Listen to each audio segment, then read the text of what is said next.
رب العالمين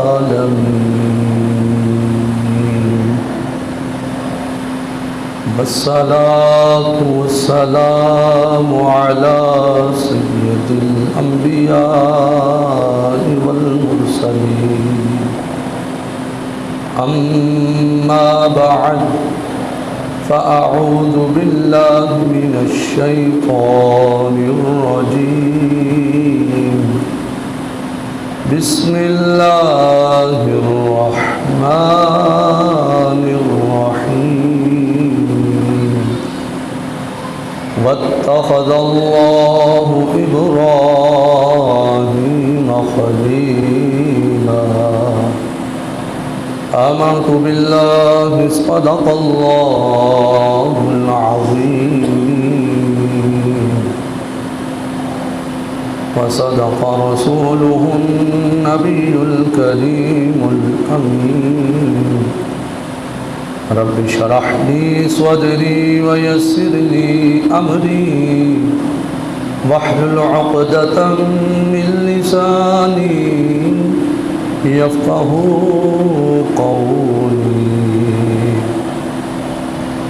قال الله تبارك وتعالى في شان حبيبي إن الله وملائكته يصلون على النبي يا أيها الذين آمنوا صلوا عليه وسلموا تسليما حضور کی بارگاہ میں بآواز بلند سلام الصلاة والسلام عليك يا رسول الله الصلاة والسلام عليك يا حبيب الله الصلاة والسلام عليك يا سيدي يا خاتم النبيين وعلى آلك وأصحابك يا سيدي يا سيدي يا سيدي يا مكي يا مدني يا هاشمي يا قرشي يا عربي يا مطلبي يا رسول الله يا نبي الله يا نور الله يا خليل الله يا محمد رسول الله صلى الله تعالى عليه وآله وسلم مولاي صل وسلم دائما أبدا على حبيبك خير الخلق كلهم يا رب بالمصطفى بلغ مقاصدنا واغفر لنا ما مضى يا واسع الكرم بلغ العلا بكماله كشف الدجى بجماله حسنت جميع خصاله صلوا عليه وآله جس چاہ در پہ بلا لیا جس چاہ اپنا بنا لیا یہ بڑے کرم کے ہیں فیصلے یہ بڑے نصیب کی بات ہے بلغ العلا بکمالہ کشف الدجى بجمالہ حسنت جميع خصاله صلوا عليه وآله صلوا علیہ وآلہ وہ گھڑی بھی آئے کہ خواب میں وہ دکھائے اپنی تجلیاں وہ گھڑی بھی آئے کہ خواب میں وہ دکھائے اپنی تجلیاں میں کہوں کہ میرے حضور نے میرا سویا باغ جگا دیا بلغ العلا بکمالہ کشف الدجى بجمالہ حسنت جميع خصاله صلوا عليه وآله صلوا عليه وآله اللہ جل جلالہ وعمن والہ واتم برہانہ وآخر شان کی حمد و ثنا کے بعد حضور سید سروران حامی بے کسان غم سارے زمان قائد المرسلین خاتم النبیین نبی اکرم نور مجسم شفیع معظم زینت وصل کائنات حسن کائنات وجہ کائنات مختار کل احمد مجتبی نبی حضرت محمد مصطفیٰ صلی اللہ تعالیٰ علیہ وسلم کے دربار قربان میں ہدیہ درود و سلام عرض کرنے کے بعد نہایت ہی معزز و محتشم بزرگوں عزیز ساتھیوں عزیز بچوں، رب ذوالجلال کے فضل اور اس کی توفیق سے ہم سب نماز جمعہ ادا کرنے کے لیے حاضر ہو رہے ہیں۔ دعا ہے خالق کائنات ہمارا آج کا نماز جمعہ پڑھنا اپنی پاک اور بلند بارگاہ میں قبول و منظور فرمائے۔ آج کا موضوع، آج کا عنوان حضرت سیدنا ابراہیم خلیل اللہ علیہ السلام، آپ کی سیرت کے حوالے سے ہم کچھ باتیں سماعت کریں گے۔ جب حضرت ابراہیم علیہ السلام کی ولادت باسعادت نہیں ہوئی تھی،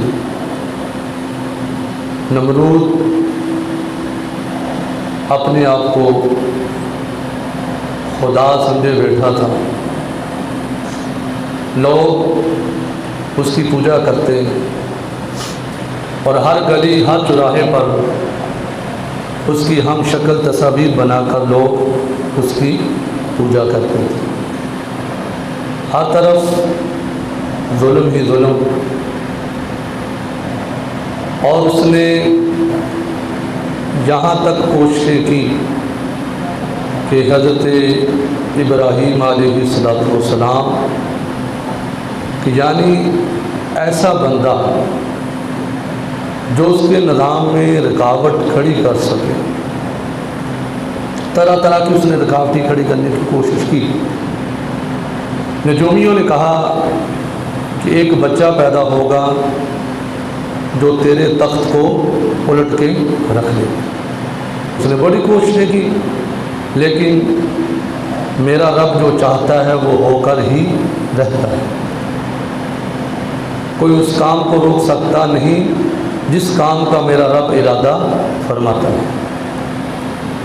اب اللہ کی ذات چاہتی تھی میرا پیغمبر، میرا نبی دنیا میں جائے اور دین حقہ کی تبلیغ کرے، اللہ وحدہ لا شریک کی طرف لوگوں کو بلائے، اللہ کی عبادت کے لیے لوگوں کو اکٹھا کرے۔ اب حضرت ابراہیم خلیل اللہ علیہ السلام کی ولادت باسعادت شاکٹت کر رہا ہوں کہ آپ کی ولادت باسعادت ہوتی ہے تو آپ کی والدہ ماجدہ غار میں چلی جاتی ہیں کہ کہیں نمرود کو پتہ نہ چل جائے، وہ میرے بچے کو زندہ نہیں چھوڑے گا۔ اب آپ کی والدہ محترمہ نے اس غار کے اندر حضرت ابراہیم کو تنہا چھوڑ دیا اور غار کے آگے پتھر رکھ دیا، اور بتایا نہیں، اپنے شوہر کو بھی نہیں بتایا۔ گھر واپس تشریف لے جاتی ہیں۔ ظاہری بات ہے ماں ہی ہوتی ہے، ماں کی مامتا تڑپی، ایک دن گزرا، 2 دن گزرا، تیسرا، چوتھا دن آ گیا، کہا کہ چلو میں چلتی ہوں، دیکھوں تو صحیح کہیں بھوک اور پیاس کی وجہ سے میرا بچہ زندہ ہی نہ رہا ہو۔ ظاہری بات 4 دن گزر گئے، آپ واپس تشریف لاتی ہیں تو اللہ کریم نے اپنے پیارے خلیل کی سیکیورٹی پر فرشتوں کی ڈیوٹی لگا دی تھی کہ اللہ چاہتا تھا میرا بندہ جائے دنیا میں۔ اب 2 فرشتوں کی ڈیوٹی لگا دی جو اس غار کے دہانے پر کھڑے ہیں اور رب جلیل کے حکم سے خلیل کی حفاظت کر رہے ہیں اور دہانے پر کھڑے ہیں۔ جیسے ہی والدہ ماجدہ تشریف لاتی ہیں تو وہ جو غار کے آگے پتھر تھا وہ ہوا کے اندر اڑا اور والدہ ماجدہ اندر تشریف لے گئی تو دیکھا کہ دیکھ کر حیران رہ گئی، سوچ رہی تھی کہ پتہ نہیں میرا بچہ زندہ بھی ہوگا یا نہیں، کیونکہ یہ ایام جو ہوتے ہیں اس وقت بچے کو دودھ کی اشد ضرورت ہوتی ہے، کیونکہ غذا ہی دودھ ہوتی ہے اور کوئی غذا ہو ہی نہیں سکتی۔ لیکن اللہ کریم نے فرشتوں کی ڈیوٹی لگا کر اپنے پیارے خلیل کی کس طرح حفاظت فرمائی۔ آپ کی والدہ ماجدہ فرماتی ہیں خدا کی قسم میں حیران رہ گئی جب میں نے دیکھا کہ میرا بیٹا اپنے منہ میں انگوٹھا لے کر انگوٹھا چوس رہا ہے، تو میں نے شفقت کے ساتھ پیار سے وہ انگوٹھا باہر نکالا تو دیکھا اس انگوٹھے سے دودھ کی نہر جاری تھی۔ اللہ اللہ، تو وہ دودھ نوش فرما رہے تھے۔ تو آپ کی والدہ ماجدہ فرماتی میں ڈرتی تھی کہیں کسی کو پتہ نہ چل جائے، میں پھر واپس اپنے بچے کو وہیں چھوڑ کر گھر کی طرف واپس جاتی ہوں۔ وقت گزرتا رہا، مختلف روایتیں ہیں کہ 4 سال کتنے سال آپ اس غار کے اندر تنے تنہا رہے۔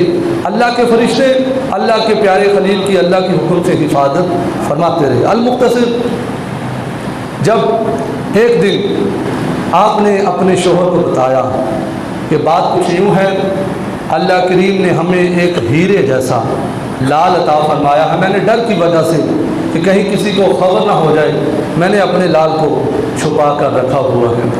تو حضرت ابراہیم کے جو والد ہیں ان کا نام حضرت طارق ہے۔ آزر آپ کا چچا تھا، آزر چچا تھا جو بتوں کا کاروبار کرتا تھا، وہ آزر تھا، اور آپ کے والد گرامی توحید پرست تھے، اللہ کی عبادت کرنے والے تھے۔ تو حضرت طارق نے کہا کہ اللہ کی بندی جلدی چلو ہم اپنے لال کو جا کر دیکھیں۔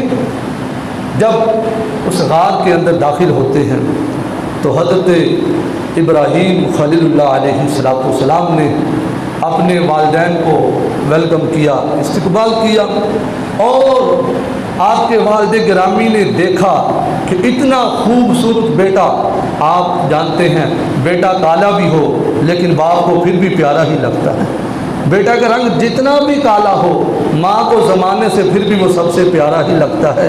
تو یہ تو اللہ کے نبی ہیں، تو ان کے حسن کی تو کوئی مثال ہی نہیں ہے۔ حضرت ابراہیم بھی اللہ کے نبی، حضرت ابراہیم علیہ السلام اللہ کے پیغمبر ہیں، اور جو اللہ کا نبی ہوتا ہے وہ حسن و جمال کا پیکر ہوتا ہے، تو اللہ کے نبی کے چہرے پر تو وہ نور ہوتا ہے۔ جب آپ کے والد گرامی نے دیکھا کہ اتنا حسن، اتنا جمال، اتنا کمال، اور اپنے بیٹے کو اپنے سینے سے لگاتے ہیں، اور المختصر پھر اپنے بیٹے کو ساتھ لیتے ہیں، باہر نکلتے ہیں۔ قرآن کے اندر یہ سارا واقعہ موجود ہے، سورہ انبیاء شریف کے اندر یہ واقعہ موجود ہے۔ وَلَقَدْ آتَيْنَا إِبْرَاهِيمَ رُشْدَهُ مِنْ قَبْلُ وَكُنَّا بِهِ عَالِمِينَ، یعنی جب آپ سن بلوغت کو پہنچے، جب آپ نے تھوڑا سا ہوش سنبھالا تو دیکھا کہ لوگ جو ہیں کوئی تاروں کی پوجا کر رہا ہے، کوئی چاند کی پوجا کر رہا ہے، کوئی کسی کی پوجا کر رہا ہے، کوئی نمرود کو پوج رہا ہے، کوئی کسی کی پوجا پاٹ کر رہا ہے۔ تو حضرت ابراہیم علیہ السلام نے آتے ہی وحدانیت کا درس دینا شروع کر دیا، اللہ رب العزت کے احکامات کو لوگوں تک پہنچانا شروع کر دیا۔ کہا اے میری قوم یہ تم کیا کر رہے ہو، تم نمرود کی پوجا کیوں کرتے ہو؟ اور وہ حضرت ابراہیم علیہ السلام اپنی والدہ ماجدہ سے سوال کرتے ہیں، اے میری ماں یہ گائے ہیں، یہ انسان ہیں، یہ جانور ہیں، یہ کیا ہے، ان کو پالنے والا کون ہے؟ اب والدہ ماجدہ سے عجیب و غریب سوالات ہو رہے ہیں، اور والدہ ماجدہ بڑے احسن انداز سے جوابات ارشاد فرما رہی ہیں۔ حضرت ابراہیم سوال کرتے ہیں، اماں یہ جو گائے آپ کو نظر آ رہی ہے یہ کیا کھاتی ہیں؟ اور آپ کی والدہ فرماتی ہے بیٹا یہ گھاس وغیرہ کھاتے ہیں۔ اور حضرت ابراہیم نے پوچھا اماں ان کا رب کون ہے، ان کا پالنے والا کون ہے؟ یہ سوالات ہو رہے تھے، ان کا پالنے والا کون ہے؟ تو آپ کی والدہ نے کہا بیٹا ان کو پالنے والا رب ہے۔ اور پھر آپ نے وہ سوال کیا اماں پھر بتاؤ میں اس غار کے اندر رہا پھر مجھے پالنے والا کون ہے؟ تو ماں نے کہا کیونکہ قرآن کے الفاظ ہیں کہ جو پالتا ہے، والدین کے لیے بھی یہ الفاظ استعمال ہوئے ہیں،